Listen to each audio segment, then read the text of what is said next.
Hi guys, Professor Tony Eduardo here. This is Ives, Instructor Ives with you again.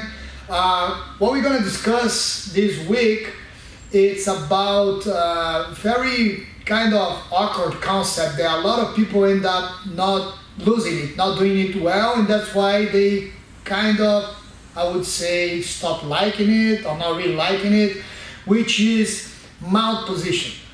So it's not uncommon in Jiu-Jitsu that we have so many finish, so many possibilities in side control. I love side control. I love all the finish, all the possibilities we have controlling someone on side control, obviously. So because of that, people are negligent to the mount position, which is, in the progress of fighting, if you're at the top of the game, pass the guard, control the guy, side control, accomplish mount, eventually he might turn and you take the back or this and that, but this is the natural progression in a fight. Obviously, I'll repeat, so many things, and I'm the guy that loves that finish on side control and get all the opportunities my opponent might give me, of course, don't get me wrong, but I can't be that guy that says, I don't like mount, mount's easy to escape, the guy replace guard, the guy reverse and get on top. That's because your mount is not good. We have so many proofs that when a mount is good, when some guy is a master in mount, like Roger Gracie, you're done, son. If someone like Roger mount on you, you're not gonna escape, you're not gonna replace guard, you're not gonna do anything. And why? Is he a human being different than us? Has 4 legs or 12 arms? No, right? So what happens is focus. What happens is you take the focus away from mount, and then a lot of times you start in the beginning of your career learning Jiu-Jitsu, and you're just like, people escaping mount a lot of times. People are not very, good at that, so mount sucks. No, it's your mindset that sucks, and it's time to change that. So we're gonna see a way to mount. There are several ways, and I love finding ways, different ways to mount, from side control to mount. What we're gonna see today is a way to mount safely, preventing the guy from catching a leg and catching you in trouble or reversing or anything like that, and connecting a really good opportunity, as we always like to say, to finish. All right, so I'm here. I'm already isolating his elbows, hopefully, right? If not, work your way to that. His framing here, it's kind of, we don't like this. We gotta get rid of this soon.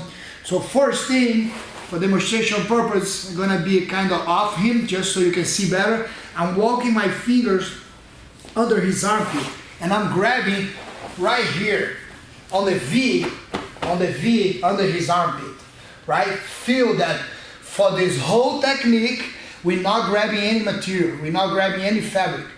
We're just making body hooks. So I walk my fingers and I lock my fingers under his armpit.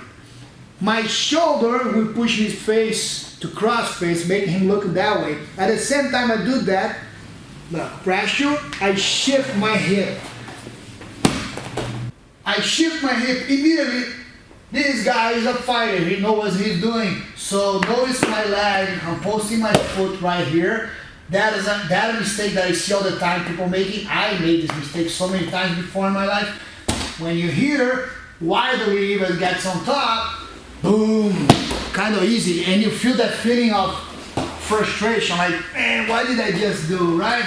All right, so I'm here, close. If he tries to get on top, obviously my leg is strong there. He will block my mount attempt. Not grabbing again, just cupping the knee.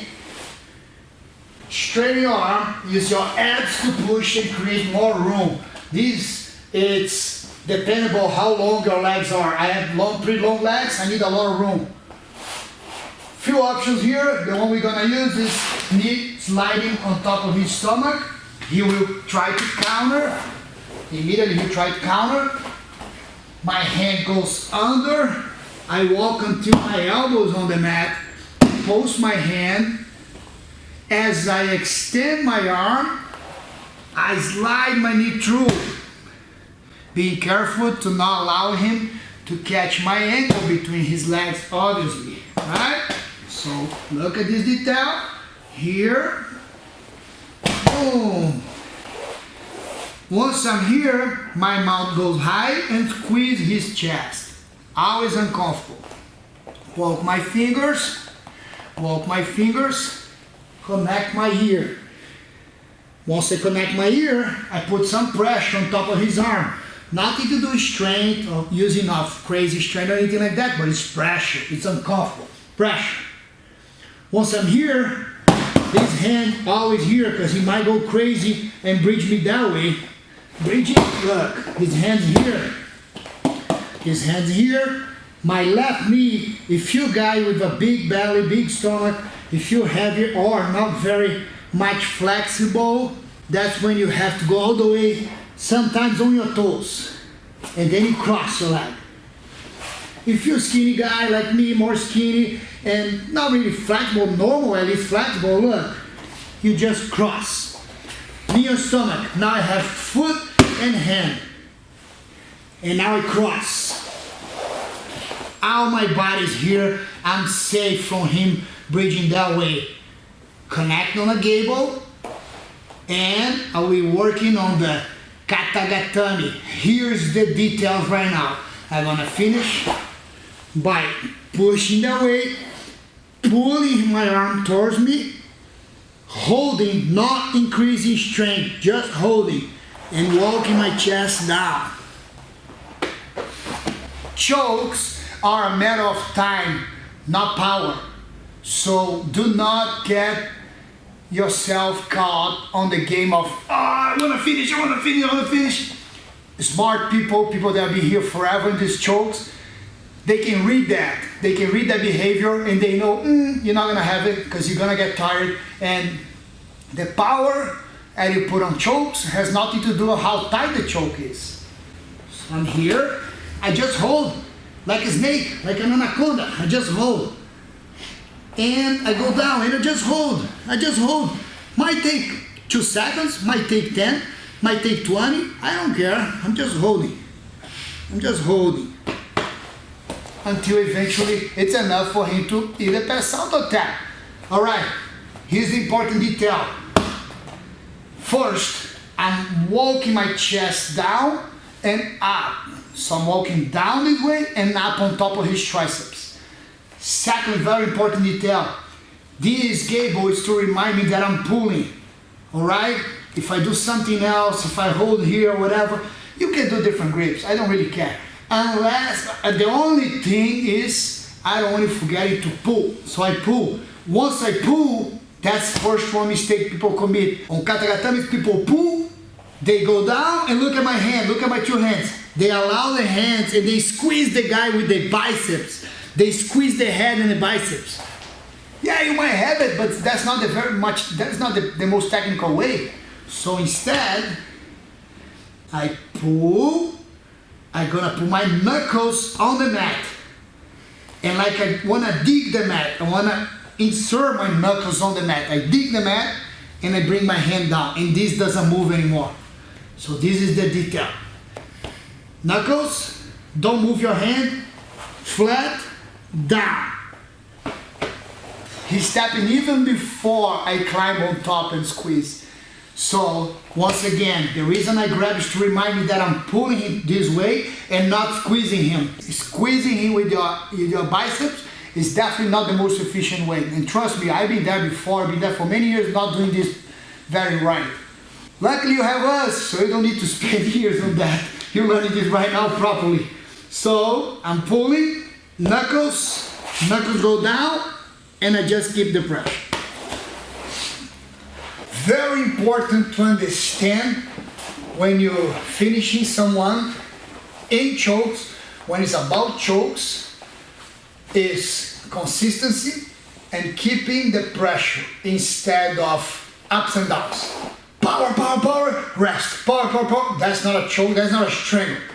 What is a choke, technically speaking? That's a funny conversation we had all day, right? Choke is not a choke, it's actually a strangle, right? Yeah, a strangle, constriction of the circulation. Constriction of the circulation, we're not cutting the air.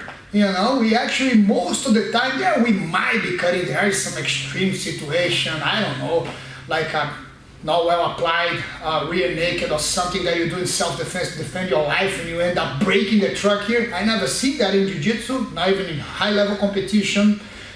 But it might happen, so be careful in training, right? Especially rear naked. You don't want to put pressure on the trachea. The main reason is, obviously you can hurt someone, you can hurt the trachea, and then would be a choke. But you know what? The most important reason, in my opinion, also obviously besides hurting someone and not willing to do it, is it's not technical. It's not what we're doing. We actually strangling. We actually cutting the blood. It's very different. So if that's my goal, if cut the blood, has nothing to do with how much power I put and let go. Put and let go. Has to do with consistent keeping the pressure on it. So have that in mind, not because that's a Katagatami, but any sort of chokes, most of the time in Jiu-Jitsu, you're actually constricting the arteries. And another funny thing we were discussing is sometimes big, strong neck guys actually tap easier because the biggest the mass, the biggest the muscle, more muscle to constrict. That's not a 100% rule because it depends on the anatomy of the inside, you know, how the neck is. Each neck might be a little different, but that's a fact. Some big guys tap easier or pass out easier than skinny guys. So if you're a skinny guy, man, another good thing for you in Jiu-Jitsu. Jiu-Jitsu is actually worked very well for you, for your body, for your anatomy. All right, I hope you guys like it. Stay in shape, stay sharp, and see you in the next class.